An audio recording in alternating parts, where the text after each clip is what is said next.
The Anchor Hocking Glass Corporation brings you Crime Photographer.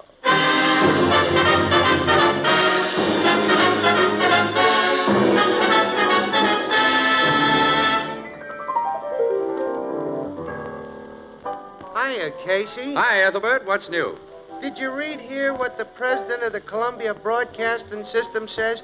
He says one of these days we'll have radio sets so small you can wear them on your wrist. Oh, that'll be wonderful. Yeah, you can always have a radio with you. Oh, man, that'll be wonderful. You seem quite excited about this new wristwatch radio, Tony. Well, why shouldn't I be? It's wonderful. Then every Thursday, everybody will know the right time to hear me say, Anchor Hocking is the most famous name in glass.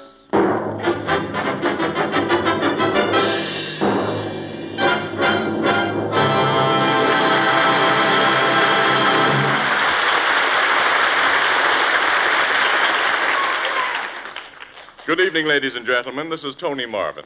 Every week at this time, the Anchor Hocking Glass Corporation of Lancaster, Ohio, and its more than 10,000 employees bring you another adventure of Casey, crime photographer, ace cameraman who covers the crime news of a great city. Written by Alonzo Dean Cole, our adventure for tonight, The Piggy Bank Robbery.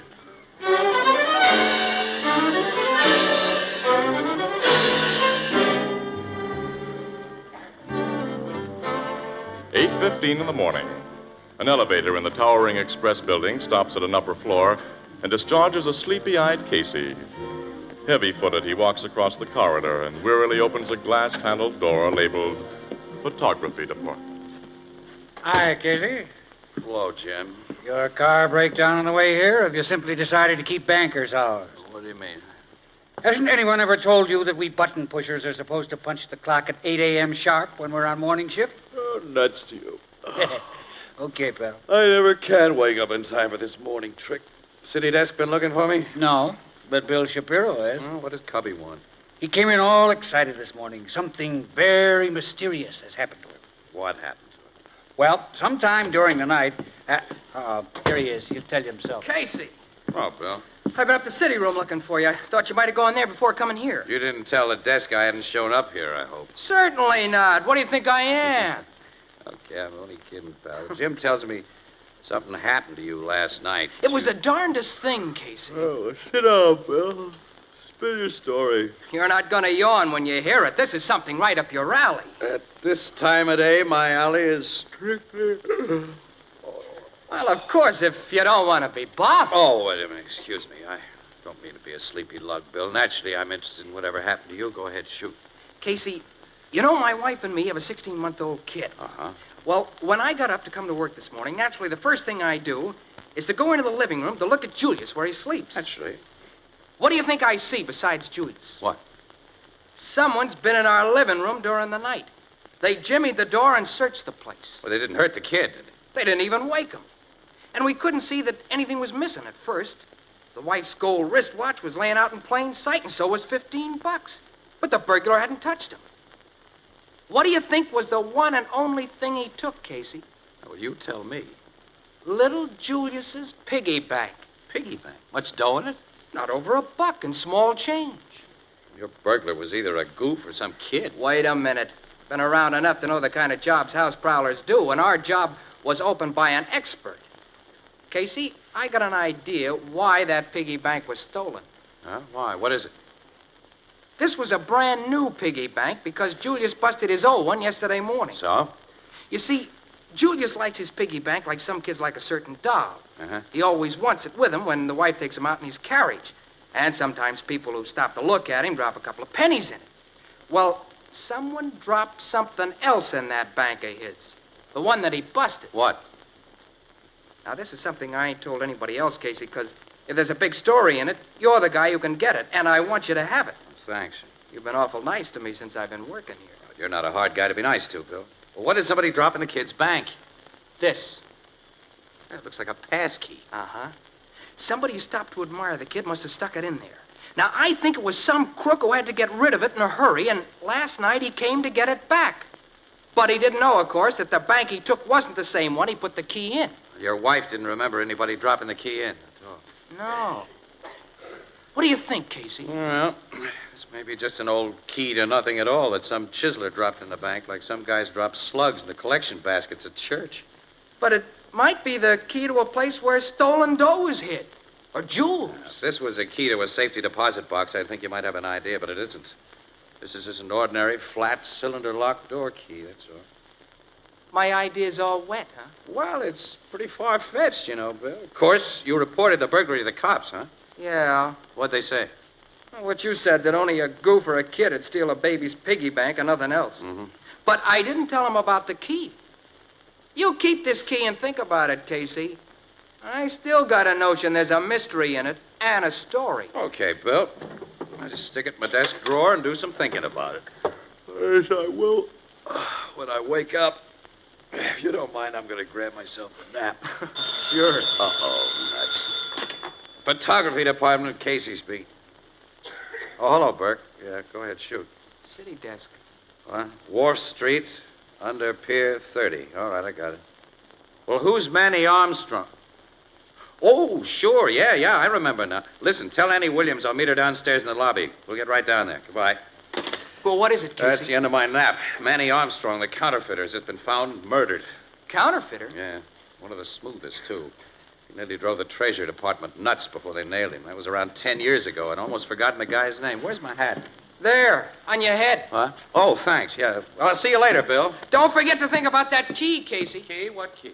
Oh, yeah, sure, yeah. I'll think about it, kid. So long.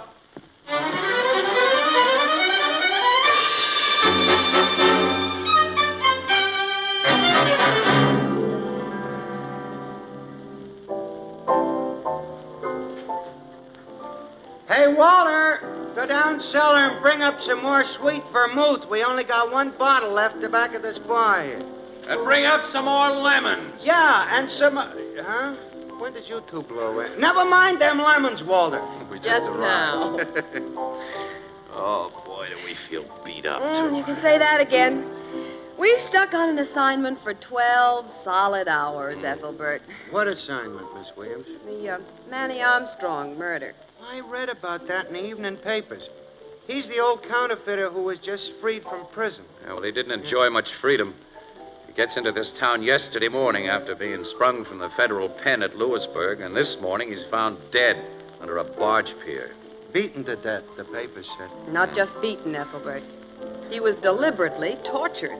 Yeah, well, that side of the murder's off the record. The cops don't want it known yet, Ethelbert, so... Of course, I won't say anything. Any clues as to who done it, Casey, off the record? Well, only one. Yeah? Marks on his face and head indicate that the guy who beat him wore a heavy signet ring with a big, sharp-cornered letter E on it.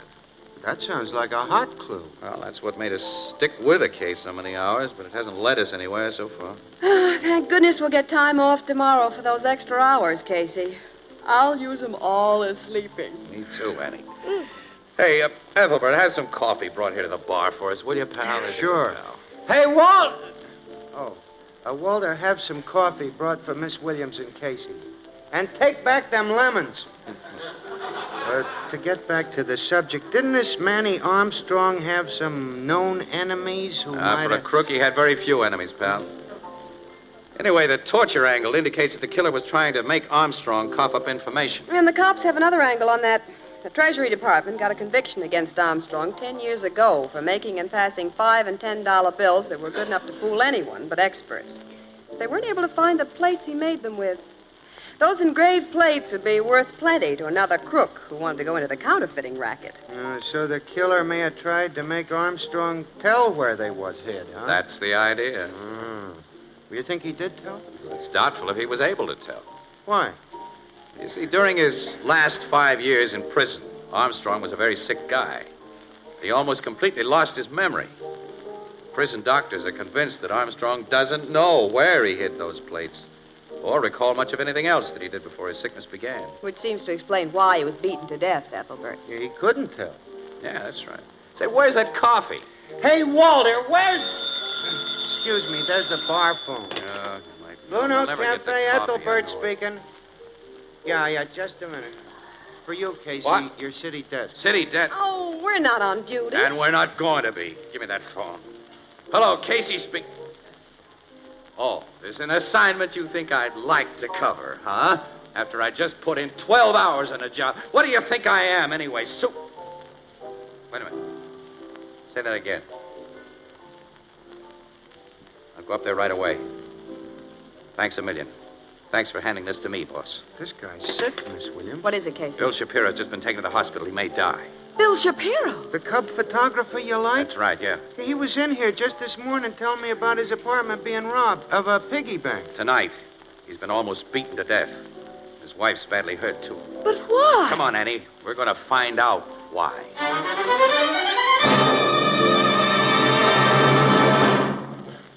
Say, tell me, did you ever take a magnificent roast, steaming hot from the oven, and put it on a platter, and suddenly, bingo, the platter cracks? Well, that simply can't happen with Jadeite, the amazing new dinnerware developed by Anchor Hocking. You see, Jadeite is as heat-proof as the Fire King oven glass you use for baking, and yet it has the delicate beauty of rare old Chinese porcelain. And Jadeite prices are incredibly low. For example, a cup and saucer in open stock cost only 15 cents. And a complete 35-piece Jadeite dinner service for $6 costs less than $5. So ask for beautiful jade green Jadeite dinnerware at chain stores, department stores, hardware stores, and all other stores selling chinaware and glass. Remember the name, Jadeite, spelled Jadeite. Jadeite, the newest triumph of Anchor Hocking. The most famous name in glass.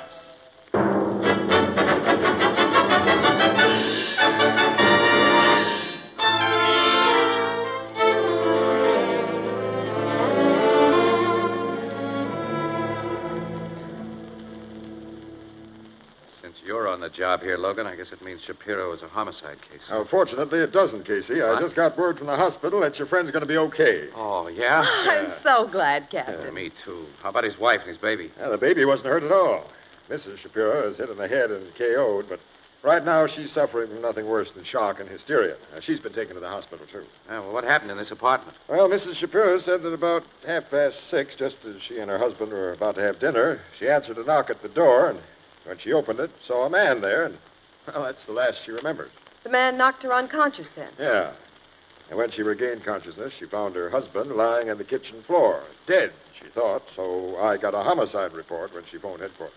Was she able to describe the guy who hit her, Logan? No, he worked too fast, and her husband won't be able to tell us anything for at least a week. Of course, she told you about the burglary here last night. Yeah. Oh, you know about that piggy bank thing, eh? Yeah, Bill told me this morning. You think there's any connection there? I've been trying to figure one, Casey, but the parts don't fit. Anyone who prowls an apartment and steals nothing but a kid's penny bank isn't the sort of crook who comes back later and nearly kills a guy. Yeah, that's the way it seems to me, too. But I have found a connection with something else that's red hot. Yeah? What? Now, it's strictly off the record. Whoever beat up Shapiro wore a signet ring with a big, sharp initial E. Casey. You found the same marks on Bill as you found on Manny Armstrong? Mm-hmm. And the beating Shapiro got was like the one Armstrong took, blows to the head and face, only Shapiro lived through it. Yeah, but... What connection can Bill Shapiro, just a cub reporter, have with Armstrong? That's what I want to ask you with Casey, Miss Williams. You especially, pal. You know Shapiro. Well, he couldn't have any connection with Armstrong. He was only a kid when Armstrong went to jail 10 years ago. Now, wait a minute. What did Mrs. Shapiro tell you about that piggy bank robbery? Only that the bank was stolen. Did she mention anything about a key? Key? What key? Maybe the key to the Shapiro-Armstrong connection.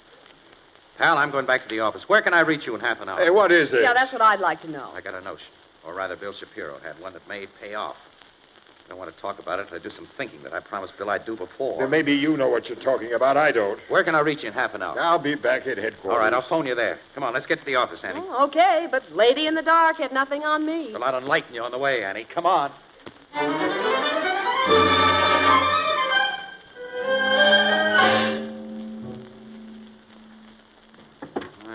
tossed it in a drawer of my desk this morning. Here it is. Here it is.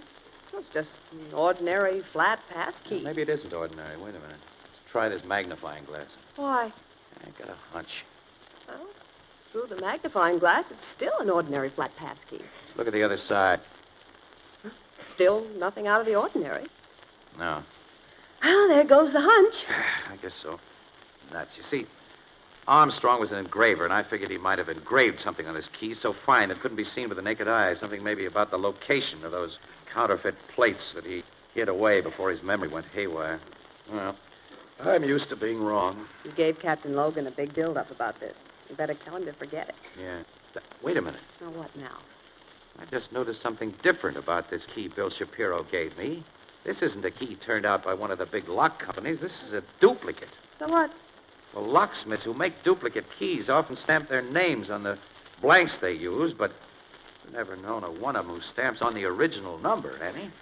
This key I got from Bill Shapiro has a name and an identifying number on it. Ludwig Marius. And the number's 12138. Hey, wait a minute. That isn't a true identification number. Manufacturers use serial letters to avoid running their numbers up into the millions. This key has no letters on it. Well, what do you think? Well, this 12138 must be a code of some kind. And the name... Wait a minute. Let me look at this phone book. Yeah. Armstrong spent most of his life in this town. He was arrested here. He must have hidden those plates here. Marius is an uncommon name. Let's see. Wait a minute. There's only one listed in the book, Annie. And he's listed as Edward Marius, DDS. He's a dentist, not a locksmith. But the name on the key isn't Edward Marius. It's Ludwig I know, Marius. that's so. The name's so unusual. They must be relatives. Annie, that signet ring. Some people put their first initial on jewelry instead of their last, and Edward begins with an E. Well, so does Emily and Ethel and Ermintrude. I know.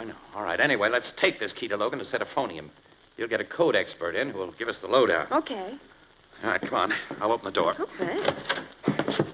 Oh, Excuse me, lady. I was just about to go in when this gentleman decided to let you and himself out. There's nobody in the photography department now, mister. The guys are all out on assignment. Now I can see the place is empty, which saves me trouble, Casey. he's got a gun. What is this? Step back into that empty room, both of you, and quick. Go on, Annie. Yeah, okay. Now give me the key. What key? The key I've been hearing you talk about from the outside this door. Hand it over. No. Yes. You hit him. Look out. That's been done. Now you sit. No. And just to make sure you stay quiet, I'd put you both out for keeps if it wasn't too dangerous here. Thanks for the key, fella. So long.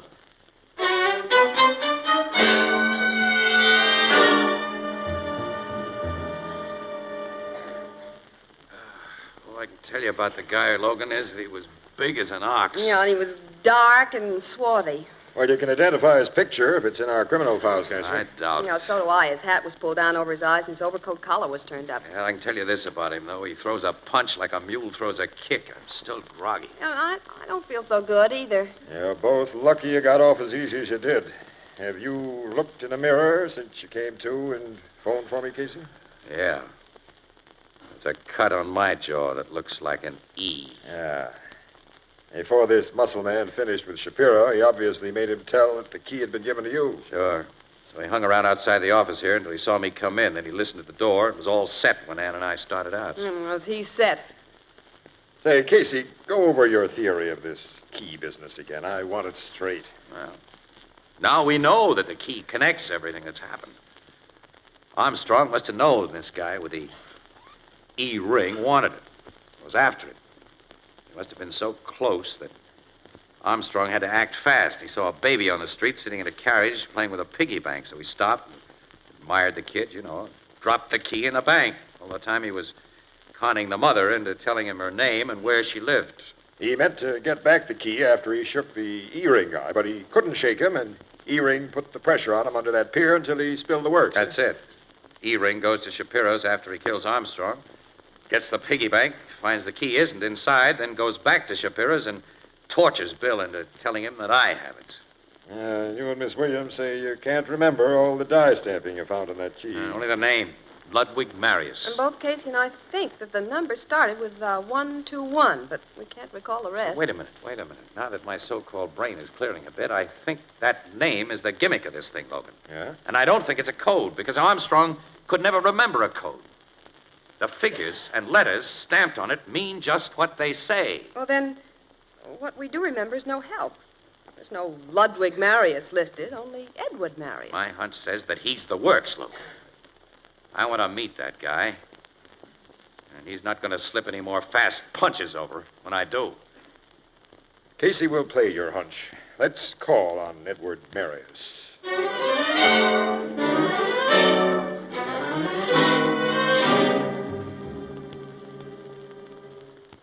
The maid said you people wish to see me. I'm Edward Marius. You? This isn't the guy who socked me, Logan. Oh, that man was twice his size. Pardon me, but I don't understand. Well, Mr. Marius, I'm Captain Logan of the police. Police? This is Miss Williams and Mr. Casey of the Morning Express. I'm happy to meet you, but I have no business with the newspapers or the police. I'm merely a practicing dentist. Mr. Marius, you're the only person of your name listed in the phone book or the city directory. I'm the only Marius in this city that I know of. Have you ever heard of a Ludwig Marius? Heard of him? Ludwig Marius was my father. Huh? Your father? He died 10 years ago. Oh, he died? Yes. Will you tell us something about your father, Mr. Marius? Well, what, for instance? What he did, who he worked for, his associations? He worked for humanity. He was a clergyman. A clergyman? Yes.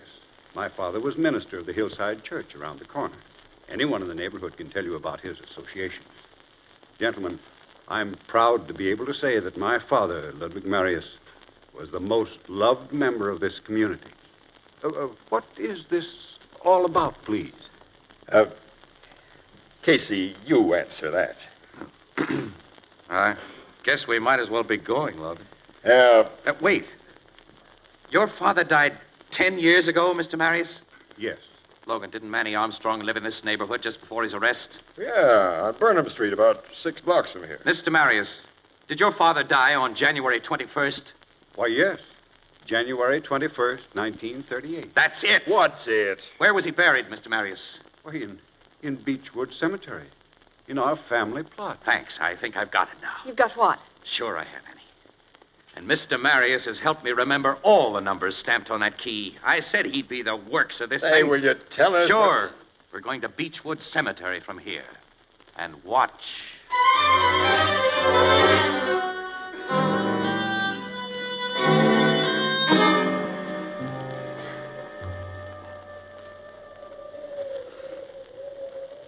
Casey, someone's coming. I see, Logan. A man among those tombstones. He looks like a ghost. Ghosts don't carry a pick and shovel, Annie. I don't think. Casey, he's a big man. Bet he is. He's the guy who socked us. I won't forget him. That's your Mr. E-ring. You sure? I am. That's the overcoat he had on, and the hat. Well, if you're both positive in your identification, I'll step out from behind this monument right now. No, you won't, pal. This is my party. Casey, come back here. He's twice as big as you are. Yeah, but I'm twice as mad.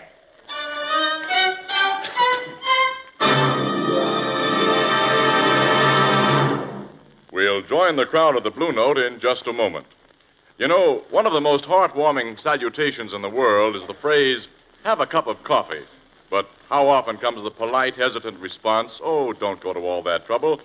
Well, you know, now you can truthfully say, why, it's no trouble at all. It'll only take a moment. For that's all the time it takes to make a delicious, steaming cup of coffee when you use the amazing new discovery, soluble coffee. Now, you put a spoonful of this new kind of coffee in a cup, add hot water, and there you are. That's all there is to it. Now, that's simple, isn't it? And if you haven't tried any of the perfected time-saving instant coffees now on the market, buy a jar tomorrow and give your family and friends a treat. Soluble coffee is particularly welcome at breakfast when time is at a premium. 2/3 of the soluble coffees now on the market are packed in sanitary Anchor glass jars and protected by Anchor caps.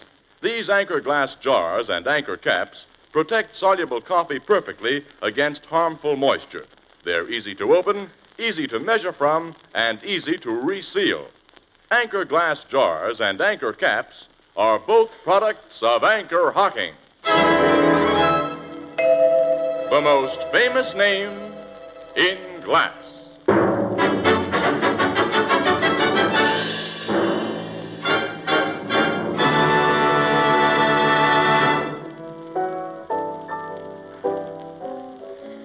Oh, Ethelbert. I sure was proud of him. Yeah, but look at his face, Miss Williams. All those E's. Well, at least he tried. It's a good thing Captain Logan was there. You say them plates for making counterfeit $5 and $10 bills was really in that preacher's coffin, Casey? Yeah. That's where they were, Ethelbert. Mr. Ludwig Marius died at just the time the Treasury agents were about to close in on Manny Armstrong. So he made an apparently innocent visit to the Marius home where the minister was lying in his coffin. And while nobody was paying any attention, he shoved the plates under the body. Oh, then he had that key made so he wouldn't forget where he'd put them. Oh, no, not then. No. He made the key himself in prison about 5 years later. When he realized he was beginning to lose his memory. And he passed it to his lawyer for safekeeping, without giving the lawyer any hint that it was more than an ordinary key. The lawyer told you this? No. We got the dope from Mr. E-Ring. His real name is Ellis Eno. Eno was a convict in Lewisburg prison at the same time as Armstrong. And the old counterfeiter was delirious for a while, and he spilled the story of the key to Eno, but he couldn't remember the name stamped on it or the number. What was the meaning of that number? But it was the date of Marius's death. 1/21/38, which translates pretty easily as January 21st, 1938. I see. I thought you would. Well, Eno got out of the pen before the old man did and waited. Armstrong saw Eno tailing him, and after he got the key from his lawyer, suspected why he was being tailed, dropped the key in a little Julius Shapiro's toy bank, and you know the rest. And best of all, Bill Shapiro is going to get the reward for finding those plates. Casey, will you and Miss Williams have a cup of coffee on the house? Coffee? Yeah, I'll have Walter get it for you. No, thanks, pal. No coffee for us. Oh, we're going home. And get some sleep. Yeah, nothing's going to stop us this time either. Oh, excuse me, there's the bar. Annie. Hey, that must be Bert with another assignment. Come on, let's get out of here. I'm with you, Casey. Run! Blue Note Cafe, Ethelbert speaking. No, sir, they have went. Oh, I see. You just wanted to tell them that their pictures are in the February issue of Movie Star Parade magazine. Gee, swell. I'll tell them. Goodbye.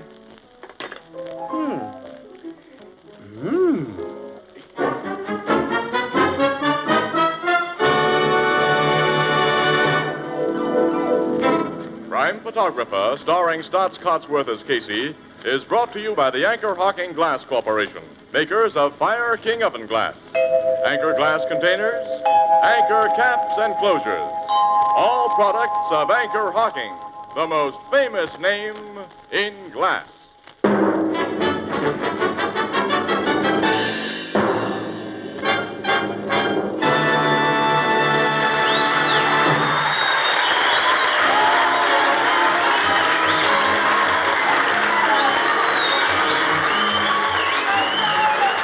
Crime Photographer is directed by John Deese and is based on the fictional character of Flash Gun Casey created by George Harmon Cox. Original music is by Archie Blyer, and the program features Miss Jan Miner as Anne and John Gibson as Ethelbert. Herman Chittison is the Blue Note pianist. This is Tony Marvin saying goodnight for the Anchor Hocking Glass Corporation of Lancaster, Ohio, with offices in all principal cities of the United States and Canada. This is CBS, the Columbia Broadcasting System.